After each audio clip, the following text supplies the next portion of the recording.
Meet my new sketchbook. Yep, it's got lines and it's very strategic. What's up? I'm Ellie. Welcome to the channel. For today, maybe we can just say, hey, come hang out. We're gonna practice hands today.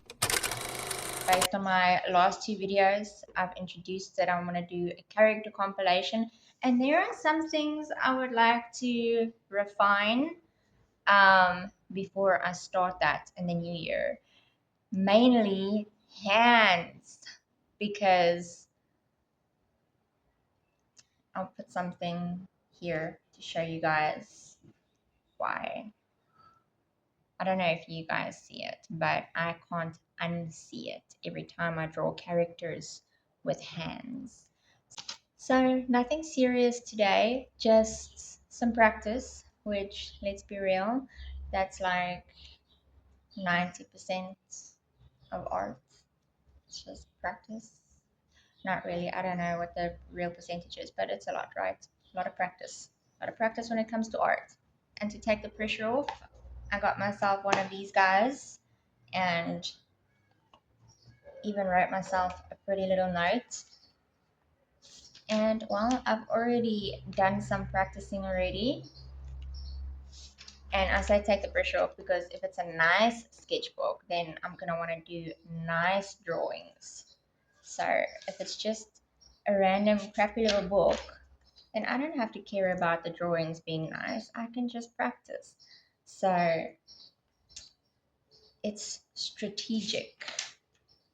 Also, I doodled a pumpkin. First of all, let me just say I apologize for all the background noise, traffic, dogs barking, and occasionally those devil birds, the hardy-daws. Unfortunately, the studio absorbs sound like crazy, and well, it just is what it is at this point, as annoying and frustrating as it is.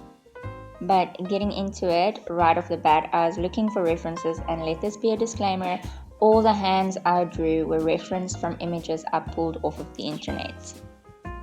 My first approach was to try and break the hand down into the different boxes and shapes. I thought that if I understand these shapes, especially the palm shape, I could understand how the hand works as it moves into different positions.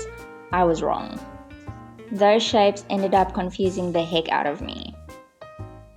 Anyway, let me show you what I've done until this point. Starting out, it's very clear that I had no idea what I was doing or how the hand works.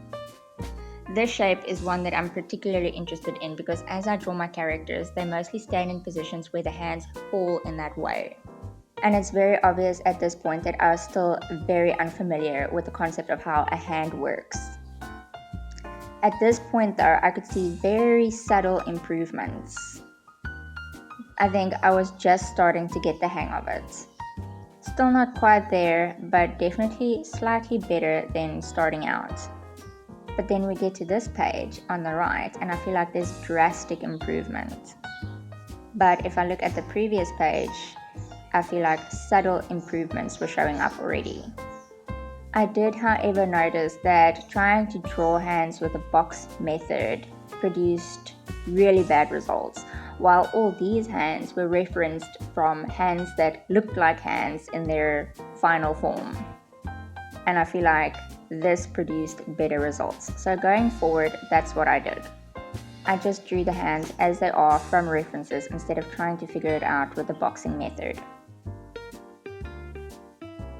And that's another thing I really love about this 100-week challenge. As I'm moving forward with consistency, I'm noticing what I really like, what I don't like, what I'm good at, what I'm not good at, what is easy for me, what is difficult for me, what works for me, and what doesn't.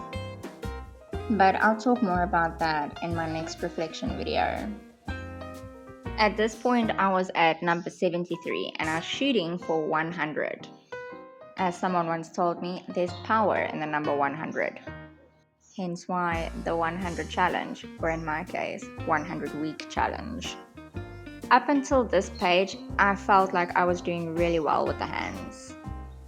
Drawing them became just a little bit easier, and daunting positions became just a little less scary. And so I became just a little braver with each hand. That's not to say that they all landed, but I do feel like they're definitely a little bit better than when I just started out.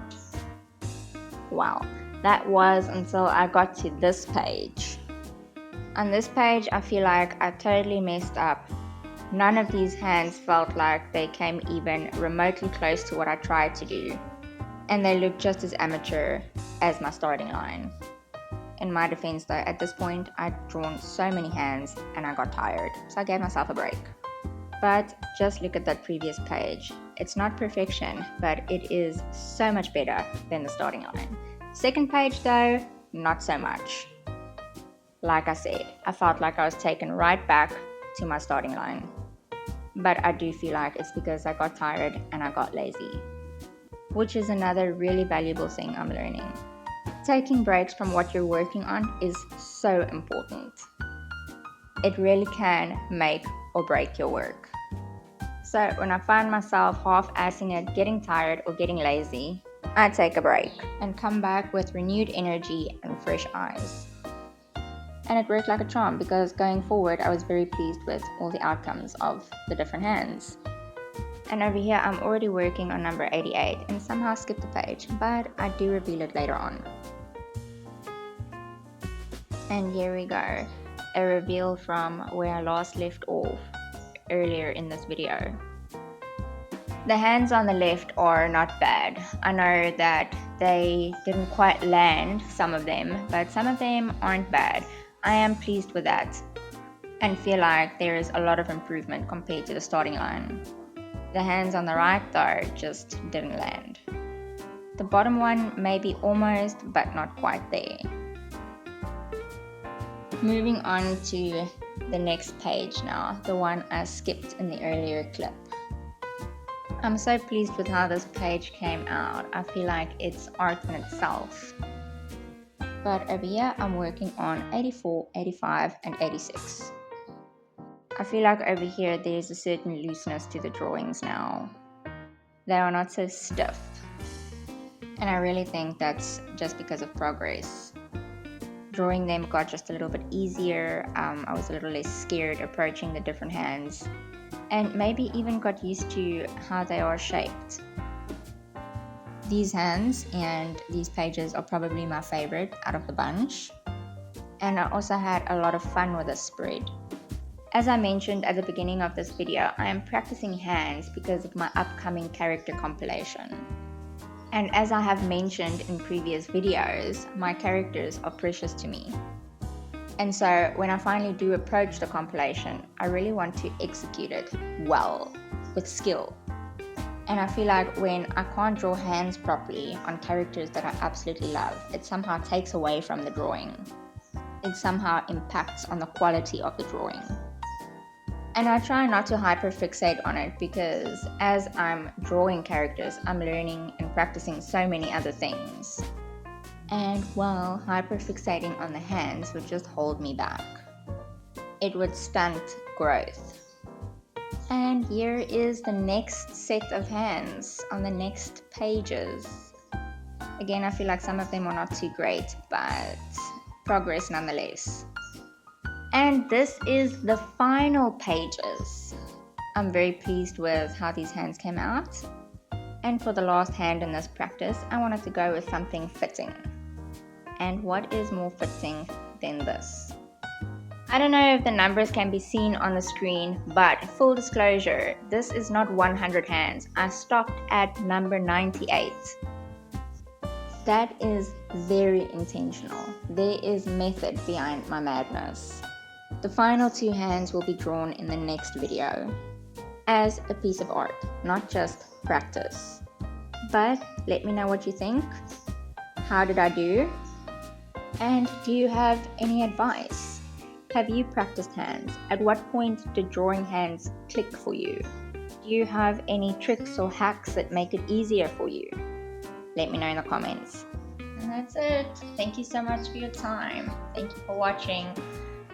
Also, If you like the video, please subscribe to the channel. That goes a long way and I greatly appreciate it.